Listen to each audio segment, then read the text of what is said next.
Gusto mo ba na ikaw lamang ang pagkakaisipin niya sa lahat ng oras? Malayo o malapit man kayo sa isa't isa? Yung talaga bang hindi siya mapapakali sa kakaisip sa'yo sa tuwing ikaw ay hindi niya nakikita o nakakausap kahit sa cellphone man lang? Kaya gawin mo lamang itong ritual na ituturo ko sa inyo ngayon.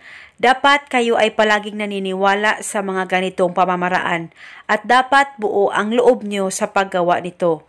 At ang ritual na ito ay pwede mo ito gawin sa kahit na anong araw o oras na gusto mo. Ito'y napakasimple at napaka-epektibong ritual. Basta palagi lang talagang magtiwala sa kahit na anumang ritual na iyong gagawin. Una, ang gagawin mo lamang, bago ka matulog, kumuha ka lamang ng isang basong tubig.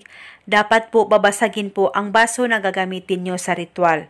At pagkatapos, hawakan mo sa dalawa mong kamay ang baso na may tubig at ilapit ito sa baba mo. At pagkatapos mag-focus ka, mag-concentrate, ipikit ang mga mata mo at ibulong mo ang spell na ito. Pangalan at apelido, ikaw ay mababaliw sa kakaisip sa akin at sa lahat ng oras ako lamang ang pakakaisipin mo. Ibulong mo lamang ito ng 7 beses. At pagkatapos ay inumin mo lamang itong isang basong tubig na ginawan mo ng ritual.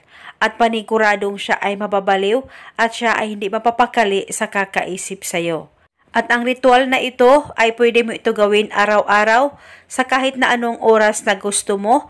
Pwede mo ito gawin bago ka matulog o di kaya pagkagising mo sa umaga o sa kahit na anong oras na gusto mo.